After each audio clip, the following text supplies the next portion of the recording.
Hi, this is Shauna, the CEO and founder of Fuel Talent. One of the things I have loved most in my 25-year recruiting career has always been the stories that people tell. Stories of leadership, career choices, company ideas, and team building. My inspiration for starting the What Fuels You podcast came from being curious about people's lives and wanting to help share their stories. What path brought them to this place? What decisions did they make that led to failures and successes? Who influenced those decisions, and what lessons were learned along the way? I hope you enjoy the What Fuels You podcast. Today's guest on the What Fuels You podcast is Beecher Dammeier.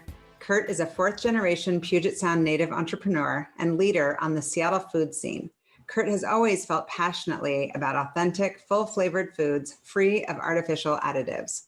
Through his company, Sugar Mountain, Kurt is the owner and chef of a number of creative food brands and restaurants, from the award-winning Beecher's Handmade cheese to the Butcher's Table, a swanky steakhouse that features Mishima Reserve, his luxury Wagyu beef brand. With each operation, Kurt's goal is to demonstrate how quality ingredients make for delicious meals without added food colorings, flavor enhancers, or preservatives. Beyond the retail world, Kurt is affecting change in people's eating habits through the Beecher's Foundation, founded in 2004. Through education and community engagement, the foundation inspires people to eat real food and vote with every food dollar. Welcome, Kurt. Well, it's great to be here. Great to listen to that. Geez. I'm like, I wanted to hit pause on every sentence and go, wait. But I realized we are going to get to it. There's so much to cover. But first, I'm going to hit you with some rapid fire questions. Are you ready? I'm ready. Especially because we're in turbo mode. So here we go. What's your favorite kind of pasta?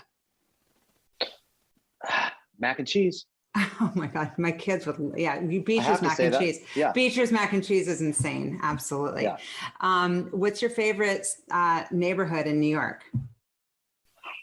You know, I have an apartment in New York. I know, that's why I'm asking. The Flatiron or kind of nomad area right around Madison Park. Yeah. I lived in Union Square, so I agree that right in that area is awesome. Yeah. Are you awesome. Are you an introvert or an extrovert? Most definitely extrovert. And do you prefer beach or mountains, or maybe even city? God, I like it all, and I also like all the food, and I like all the cheeses. I like all the cuts of beef. I don't necessarily have favorites. I just like everything. They're like joie de vivre. Let's just live it and take it all in. I don't know that I could answer. I think if I had to say, probably beach or mountains. Okay, if you could be a famous athlete, rock star, author, or actor, which one would you choose? Rock star. I had a feeling you were going to say that. I'm a super crappy guitarist. Yeah. But I went through a period trying to learn how to play guitar when I was like 45. And, and I even wrote a couple songs, and I just think being a rock star would be super cool. It would be so cool. My husband plays the guitar. He has about 5 or 6 of them hanging around the house. And for the most part, as a rock star, you can be as anonymous as you'd like. Whereas as an actor, you're stuck. If you become a famous actor, you're kind of stuck. Well, a rock star, not if you're the lead, not if you're the front man. Even so, I think Eric Clapton could walk down the street in Seattle and people wouldn't even notice it. Yes, I would like to be Eric Clapton. That's a good call. Okay, since you are a chef extraordinaire, I'm super curious, who is a chef that you most admire? Tom Douglas. Tom Douglas is locally for sure the one. He pioneered the business back when chefs weren't even something you thought about. I mean, I'm old enough. I just turned 62. Even though I was totally into cooking as a kid and in college, there was never a thought. It wasn't possible really to imagine being a chef when I grew up. Right, and making money at it. And there was no model for you. It was not a reputable career. There wasn't. It was Julia Child, and then cooks. And so if I told my parents that I was going to become a chef, they would have just gone on tilt. They would have, not many worse careers I could have said, but Tom Douglas did it. Yeah. He's basically my same age. And so he did it and made it work and made an industry in Seattle. Yeah. On the actual cooking side, I was enormously inspired by Charlie Trotter. Really, maybe the first celebrity chef, and he was out of Chicago. And I bought his cookbooks when I was just a little pup, and I wasn't really a professional chef. And I started cooking out of his cookbooks, which were really hard. Yeah. I'm going to research this guy. Okay. So give me 3 words that your team would use to describe you. Enthusiastic. I think they'd say funny and smart. Nice. I hope those are good ones. Well, we can interview them later. So tell me about, you started to talk about your parents, and they would have thought they would have been on tilt. What was the story with them? Where did they raise you? I grew up in Tacoma. Okay. I'm 4th generation Puget Sounder on all 4 sides. All my great grandparents lived in the Puget Sound area. Wow. It's got to be like a huge anomaly. It's got to be like a 10% of people who have that. For sure. Yeah. And so you were raised in Tacoma, and what did your parents do? What were they into? My dad owned a printing company. He was 2nd generation. And then my first career of 18 years was in my family's printing company. Okay. And it grew large. We sold it. And then age like 38, I got to start a fresh career with a few coins in my pocket, and food was it. I finally that was your passion. Yeah. When I came out of college, I had 2 job offers. One was for my family's company to be in sales. And the other was a management trainee at the old spaghetti factory. Offer was $14,000 a year. Wow. And my family's company, they offered me $17,000 a year. And $3,000 buys a lot of beer when you're 22. Did you have siblings that were in the business with you, or it's just you? They were later. I was in it from after I got right out of college, and was a big part of growing it from like $1 million in sales to like $90 million in sales when I finally Oh my goodness. left. Oh wow, they were psyched. They were like, we may thank you for not going to the spaghetti factory. Yeah, right. Maybe spaghetti factory would be everywhere. You never know. You changed everybody's life. I do think though, had I gone into the old spaghetti factory, that my life would have been maybe different, but almost I've circled back to being in the same place I probably would have ended up. Yeah, it's so hard to know with these whole sliding doors stories, and family business can always turn south. Like it also could have gone the wrong direction. It's awesome that you had such a good experience. So who did you look up to? Was your dad kind of a mentor to you, or did you have other mentors when you were younger? Yeah, my dad was a mentor of sorts, but he was an introvert, so he wasn't really like me. Mm-hmm. And we did not get along at all in high school. Were you a rebel, rock star? Yeah.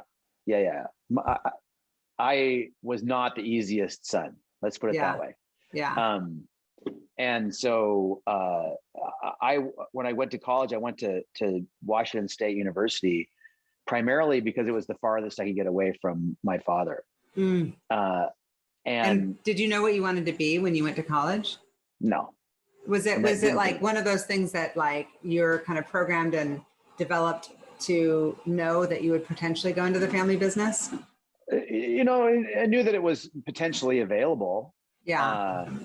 I didn't really necessarily think I was going to do that. I don't know. I didn't really think too much about what the future was going to hold. Back in then, of course, that's way, way, way before the internet. So you didn't have any way of understanding what the world was like really, other than what you saw. Yeah. And when I was in college, it felt like there was only like 4 or 5 careers, it was lawyer, doctor. Yeah, totally. That was about it. Right. And I interviewed the jobs that I interviewed for in the placement office at WSU was only 2. One was the old spaghetti factory. And I was interested in that because I'd been cooking for my fraternity. So I'd been doing, industrial cooking. And the other job that I interviewed for was the CIA. Oh, geez. The Central Intelligence Agency. Talk about a whole different path. Yeah. I was an econ major, and they hire economists. Wow. I actually got to, I think, the 4th interview with them. Oh my gosh. Before, and this was in 1982. Wow. And the 4th interview, they finally said, so have you ever smoked marijuana? And You're like, game over. I said, I think that I've decided I don't want this job. Yeah, exactly. There's no way I'm going to tell the CIA. Of course, yes, I've smoked. Well, especially why back do I then. want that? Yeah. You don't. Back then, that was like not a thing. Well, That it was the a end of thing. my- It was, yeah, that's so funny. And so you studied econ. Were you good and were you like a good student and into it, or just kind of like getting through to get out of college? No. I was into my major classes. Yeah. Yeah. I did really well in all the classes that I liked. Yeah. And so how did being in the family business and being in the printing industry prepare you for your second act as a professional chef? Like, what were you doing during those 18 years? Were you cooking all the time? And yeah, I was cooking all the time at home. I was the proverbial person who would have dinner parties and people go, wow, you ought to open a restaurant. yeah, And that's so funny. That's my husband. It's just constant. Yeah. Yeah. So, And I was going on little weekend kind of cooking training classes and, using Charlie Trotter's cookbooks, which are brutal and really teach you a lot of technique.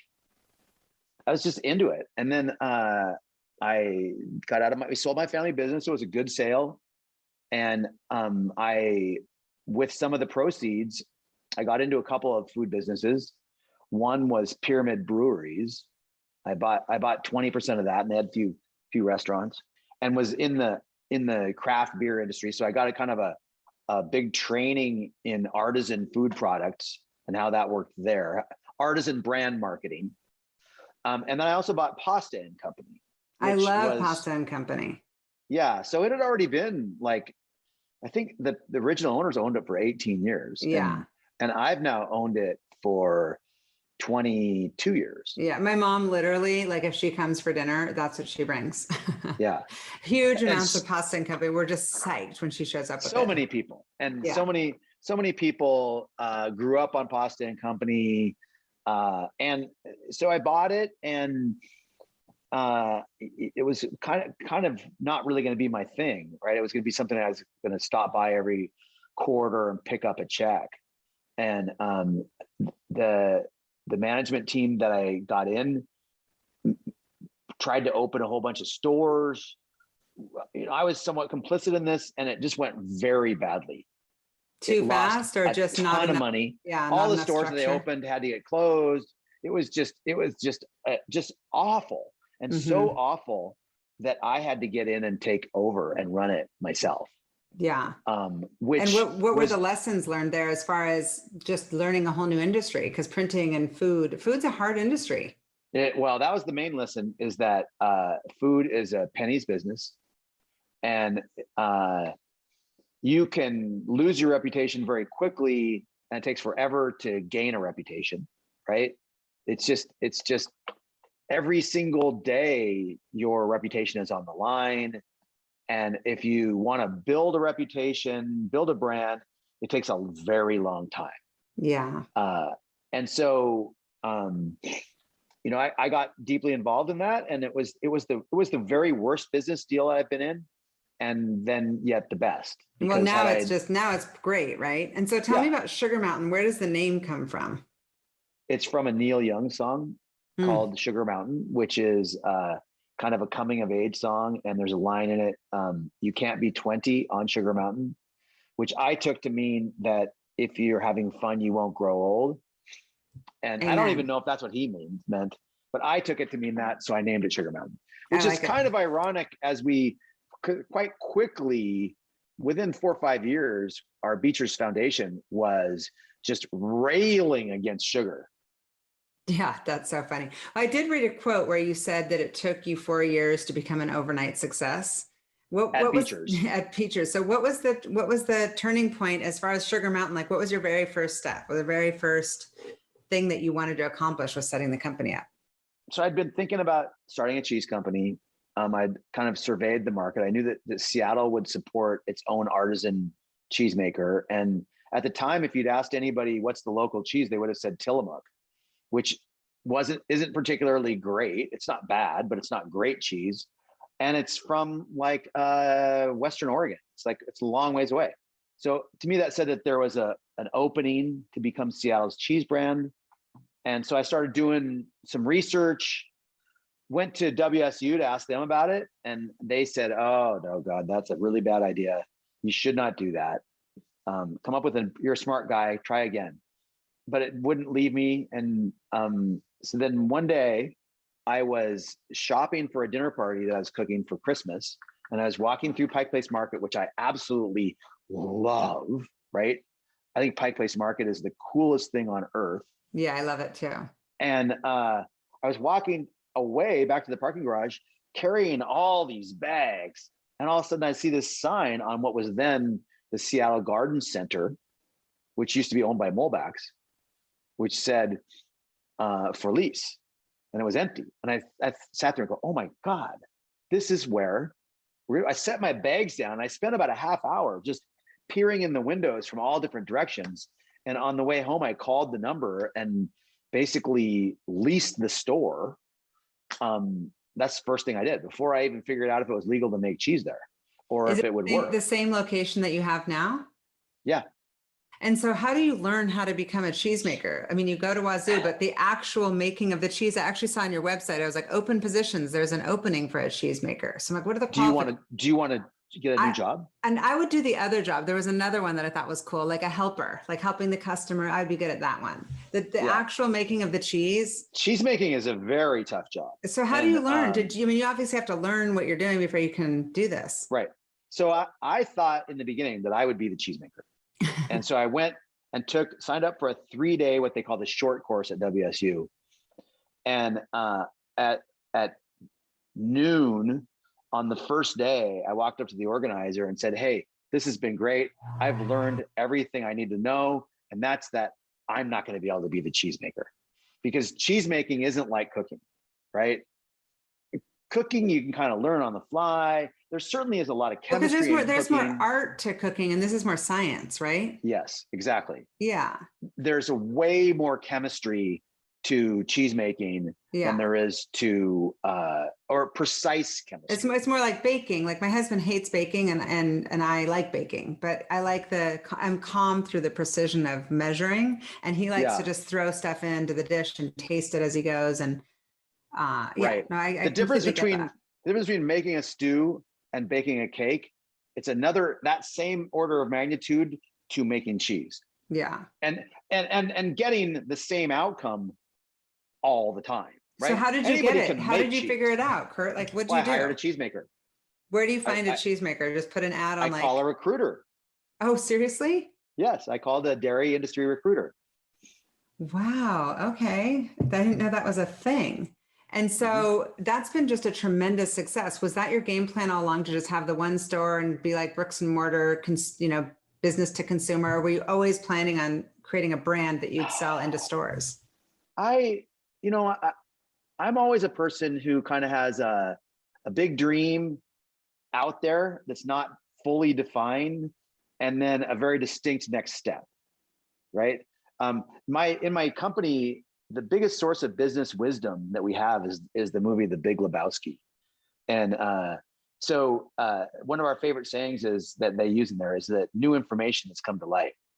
And that when new information comes to light, that's when you make your next decision about where you're going, right? And we're very much got a view on 5 or 8 years out there, but the path to get there is driven by the new information coming to light. Right. And so I had kind of some dreams. I don't know exactly what they were then, but they were big. But they're big as far as getting into these stores, but sometimes they say that's cracking into some of these big, like a Met Market, a QFC, like getting in there is hard. So you obviously have to go hire a salesperson. You were a salesperson yourself. Were you doing it, or were you? We were super lucky because we got tons of publicity and won some awards right out of the chute. And so all those, for the first 5 or 8 years, all the retailers were coming begging us for our stuff. Yeah, which that's is a awesome. great place to be. That's a great place to be. Yeah. You can pick and Yeah. choose which ones you're aligned with as far as your values and which ones feel authentic. Yeah. And yeah, that's awesome. And so how soon in, like, I know that you've had Butcher's Table and I'm super sad you closed Bennett's. I was a huge Bennett's fan. I was there a lot. That was like our big family outing all the time, and girls' night. Like, it was just a great restaurant. But we had our company party in the private Yep. room at Butcher's Table. I do remember that. I love Butcher's Table. I'm so curious how business has been for you over the past year with the pandemic. Not very good. Like, what do you do? Like, talk about a new set of information. Yeah. So, I mean, last year, pre-pandemic, it did about $8 million in sales. And this year it'll do like 700,000. Yeah. That's a combination of being open with limited capacity and then closed for a while where they're just doing pickup and delivery. Mm-hmm. It's been hard. And we've, lost a lot of money. It's incredibly hard. And what about the other businesses? So you've got Beecher's. Is that your primary business? Beecher's and then Mishima. So it's kind of roughly a third. Yeah. That Beecher's, Mishima, and the restaurants and retail stores are roughly a third, roughly equal in size. And where do you find your energy wanting to go? Not out of need, but out of like passion. Do you like this whole like creating a new, innovating? Yeah. Like, you've got this new beef, like, or is it like the stores? No, I'm mostly about whatever's new. Yeah. If something's new or broken, I'm really focused on it. Mm-hmm. And is there anything new on the horizon that we can expect to anticipate? Yeah, we're getting ready to start a third consumer brand called Fraunhofer Fine Meat. And it's going to have, it's going to be like pre-cooked smoked sausages that are half Wagyu beef, half pork, and hot dogs. Oh my gosh. It'll be soft launch kind of in the May timeframe. Yeah. Probably be later, much later in the year and early in 2022 before it really gets rolling. Yeah. And so as far as the pandemic goes and like owning a restaurant, how do you even handle that as far as a game plan? Do you just say, hey, it just is what it is, and we'll just wait to hear from the governor as far as what we can do?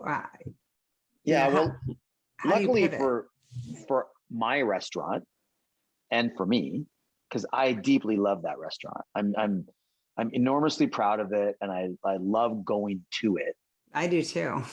And so if it was an individual owner operator restaurant, it would be dead. Luckily, my other businesses have done well enough that as the company as a whole has been able to continue to thrive, and we've been able to carry that one and keep the main people. It's so hard to a restaurant with that level of service is hard to build. Really hard to build. It really took us probably 2 years before I felt like we were really at the service level that we wanted to be. Yeah. And I think it's going to come back so strong after everybody's been vaccinated and ready to go. It's just got such good vibes. Like, that's the type of restaurant I want to be in right now. Me too. So I love that you've pursued your passion. If it hadn't been food, what else are you passionate about? What else would you have maybe gone after? What I really started doing when I left my family company was doing startup investing. Are you still doing that? Yeah. I probably invested in about 90 or 100 companies, maybe 105 companies. Yeah. Since the late 90s. And has that gone well? Have you chosen well? Are you good at analyzing opportunities? We do a lot of investing also. It's so hard to know. Am I good? I've been lucky. How's that? I think lucky people think they're lucky, right? Because you go toward opportunity and your glass is half full, and I believe that you're not lucky. Well, one of the things that I've done is I haven't really been aggressive about it. Right? It's like the best way to be a seller is to not want to sell. The best way to be a buyer is not trying hard to buy. And So I don't go aggressively looking for deals. I mostly take a look at deals that come to me, and I'm pretty easy for me to say no. Yeah. I have a good little network, and I've probably had 10 of them that have done really well. That's great. Out of 90, you're like a venture capital numbers right there. Yeah, no, That's we great. have, we're probably in the high, overall, it's probably in the high teens IRR. That's great. That's awesome. And so when you're looking at things as far as opportunities to invest, are you more data driven or gut or team? How do you assess things like opportunities like that? I'm at its core, I'm a marketing person. And so I really think about the marketing of it, not only their own brand image and marketing and how they say who they are, but where that fits in the marketplace, kind of from like an economist kind of a view. And then on top of it, it's people, right? Do I trust the people? Do I like the people? Do they seem like they have the right experience? And of those, say 90 or 100 companies, I've probably been deeply involved in 6 or 7 of them. I don't know that necessarily predicts better success. Well, you can just at least feel a little more in control. So I love that there's this kind of theme running throughout all of your business, which is, around health and wellness and longevity. Oh, I thought you were going to say adult ADD. Well, I've got that too. My team is like, get her focused. Yeah, that's well, that huge too. That's linked, right, me. to the food. Yeah. Were you just thinking about something else right as in the middle of your thing?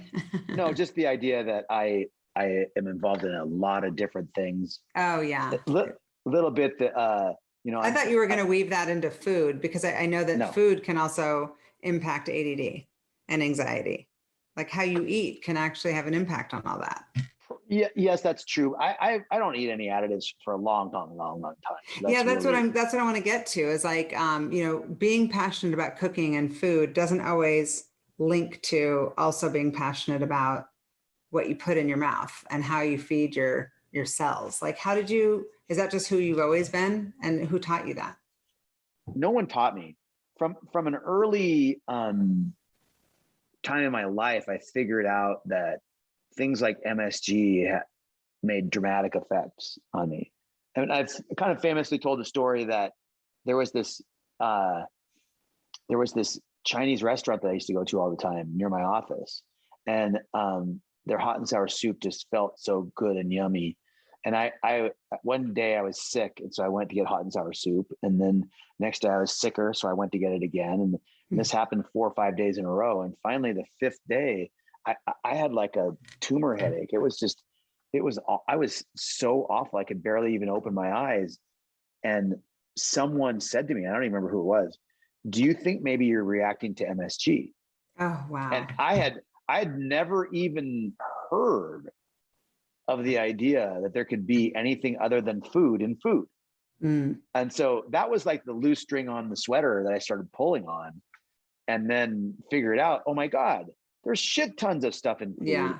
And it's a giant cowboy land that you have to try to understand yourself, especially this is back in the late 90s. That's amazing, because I went on your website and I was expecting to just do a little research on the different businesses. And when I got down into the section around health and how you guys look at it and, what foods are toxic, I knew about some of them. I knew about artificial colors and sweeteners and hydrogenated oils.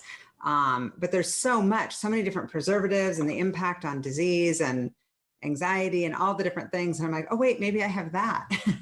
I mean, understanding glutamate toxicity, it's kind of endless. And so it is a little bit endless, and you can get super obsessive about it.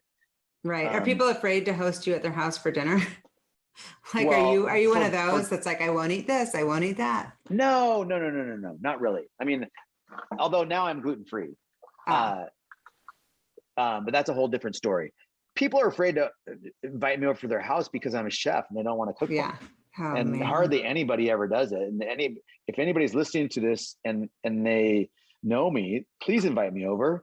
I won't judge We'll you. invite you over because my husband, he loves to cook. We'll have you guys over. Yeah. So how did you meet Leslie? Where's Leslie in this whole picture? Is she Wazoo? Is she printing She went to time Wazoo, frame? yes, but she's younger than I am, so I didn't meet her there. I met her at the Rainier Brewery in the Mountain Room, which is this old bar they used to have when it was actually still making Rainier beer. And it was a big party room, and there was an advertising industry function there, and everyone had name tags. And long story, I met her at that. Oh, nice. Yeah, my husband and I also met quote unquote bar. So it does happen. Young people. This wasn't a bar; it was an industry function. Ours was a Halloween party, but it was technically at a bar. So yeah, that's so funny. So also, I think the fact that you have kind of been so philanthropic and so intentional around giving back is impressive, and it's unique. A lot of people not thinking like that. They're just thinking about profits. They're not thinking about impact and legacy. So I was impressed when I read about the programs that you've done from Pure Foods, Kids Workshop. And I'm just curious, how do you decide what's going to have the most impact? So I read that you're trying to educate 4th and 5th graders. Is there some science behind that? When I was in 4th and 5th grade is when they came to my grade school and hit us with the anti-smoking campaign. And then I went home and just kind of beat the bejesus out of my parents for smoking. Right. So I recognize that model could work for us. And that's really simply stated, that's really still our model, is that 4th and 5th graders are still, they're smart enough to learn. They are innocent enough to take in learning. Right. And they're persuasive to others because they're not yet teenage monsters. Right. I also read about the 15-year lifespan differential within King County based on where you are and what kind of food you have access to. How do you get those types of statistics, and what is that attributed to? That's all available through government. But what do you attribute that to? It's just like how everybody knows that like lower income households. Well, it isn't just food, right? I mean, lower income households at the two ends have just enormously unequal access to everything. Right. Information, food, healthcare, mentoring. It's just, I mean, I think that our food system is a big problem. Our biggest problem, bar none, by far, is the increasing inequality of incomes and wealth. And at the end of the our it's causing unhappiness in our country, I believe, but not just from poor people. Everyone is happy. Our country at the end of the day is a family. And my wife and I both, my wife actually, I want to quote her with this. Her statement is that you're only as happy as your least happy kid. If we have deep unhappiness and unequal access to life needs in our country, it drags down the happiness of everyone, whether you're one of those people or not. I completely agree. I'm so glad you're saying this. I've not heard it stated the way that you're saying it, and it's really hitting me. Like it's so true. And this year has been an extreme example of that. I think that most people feel that way. Go visit India. It's emotionally impoverishing to go to visit India and see the ultimate conclusion of separating wealth and from the rest of the whole body politic. It's crazy. I mean, there's just enormous, like desperate slums and incredible wealth. And when you're there as an American and you see that, and I haven't been, but my wife has, it just tears at your soul. Yeah. And that's happening to us all here in the US right now. It is happening right now. And so what are your long-term plans for Sugar Mountain as a whole, besides all the businesses and the continued success, as far as impact and the part that you can play in making change? I mean, we're small. I mean, I don't have billions of dollars. I just try to do my little part, try to be a drop in a coming waterfall. But if everybody had that mentality, it would be, I mean, imagine if everybody had that. Let's just figure out what we can do with our profits, how we can give back. So it starts with just being generous, right? I mean, I think the saddest thing in the world is a rich person who isn't generous. Oh, it's like, what's the point of having money if you don't use it to create happiness for others? Yeah, I completely agree. Agree. And so many people get somehow in this mindset that and wealth can do this, where everyone deserves what they get, right? And the truth of the matter is that's very far from true. Well, they don't all start at the same place. Yeah. Right. And there's so much luck starting from where you started from. I mean, I'm the huge recipient of being a white male in our society. My father, while not wealthy, owned his own business, was a mentor. I had 3 or 4 generations of entrepreneurial mentors in my family. Access to education, access to food and shelter, all of it. Access to a job, access to money when we sold. Just like I'm not going to say it's too easy. And I did a lot of good things to get where I am, but the starting point was vastly different than the most of America.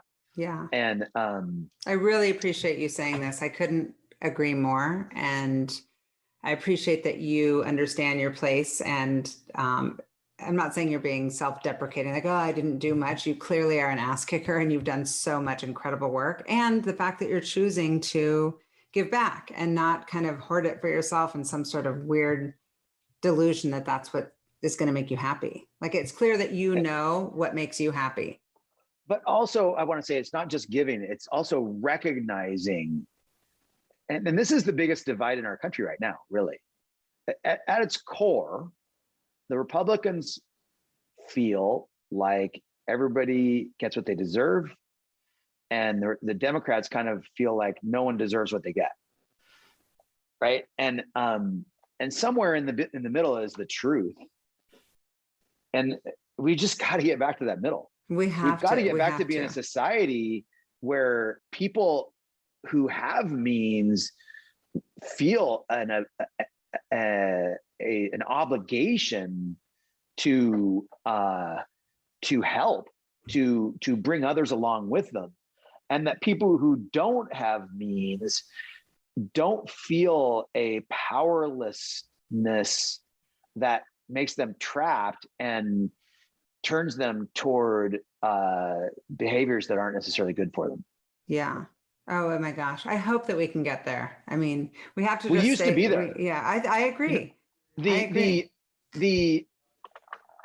whole "Make America Great Again" thing, of course, in lots of ways refers to how America was in the 50s. The only thing that I look back on the 50s on as something we ought to be emulating is this feeling by corporations and people that they're responsible for all stakeholders in the chain. Yeah. And that was the days of corporate CEOs caring about there's some sort of corporate responsibility. Moving their people up in their income. I mean, no, I couldn't agree more. That's where we have to go to. This could be like a whole other podcast. There's so much to talk to on it. I've got 2 more questions for you because I know you got to jump. But my last 2 questions are: 1, do you feel like successful right now? Would you say like, are you one of those people who's like, I can't ever feel successful. It's just how I am. I got to go to that like next. And if so, it doesn't sound like money's the driver. It sounds like it's like the passion of success. The short answer is yes, I feel successful, but that doesn't mean anything in terms of stopping. Yeah. But you've had a moment to stop and smell the roses and feel gratitude of where you've come to. Yeah, but then that's behind you. Yeah. Like, you're like on to the next. I'm a big what have I done for me lately kind of a person, right? Just because I've had success in the past doesn't make me there's well, all that really does in many ways is opens up more opportunity and more access. more impetus to move forward. Yeah. And I'm trying right now at age 62 to not do that at such speed that I just keep myself busy 60 hours a week. I'm trying to keep a little slower. Yeah, that totally makes sense to me. Okay, so my ultimate question, and then I will let you jump and go practice your guitar and go play with your dog and all these fun things. Go make some cheese and beef. What's your ultimate fuel? Like, what fuels you? What gets you out of bed in the morning? Curiosity. I like it. Curiosity is probably, no one's ever asked me that question. I've never answered it, but I think I'm curious. And the other thing that I'd say about me, a criticism of me is I almost never become expert at anything. Why is that a criticism? I think that's great. Well, I kind of always peek out. People. I always kind of peek out at that kind of advanced intermediate stage, right? You know, as a chef, I'm really I'm not a great chef. I'm good at what I do, but I'm an advanced intermediate chef. I'm an advanced intermediate golfer. I'm an advanced intermediate bridge player. Is that other people's feedback or yours? I'm an internal scorecard person, but I'm not underselling. I'm telling you truthfully, that's where I am, and I'm not trying to be humble. That I'm not better than that, and sometimes I wish that I had the capability and the non-ADD to break through and actually become truly the expert in something. So I'll leave you with that. I have so much to say on that, but yes, thank you so much. Thank you for listening to the What Fuels You podcast. Be sure to subscribe, rate, and review on iTunes, Google Podcasts, or Spotify, and follow us on social media to keep up with the latest news and episodes. You can also contact us at podcast@fueltalent.com to provide feedback, ask questions, and share topics or guests you would like us to cover in the future. We hope you feel inspired by our guests and that we have helped fuel your day. Join us next time for another episode of What Fuels You.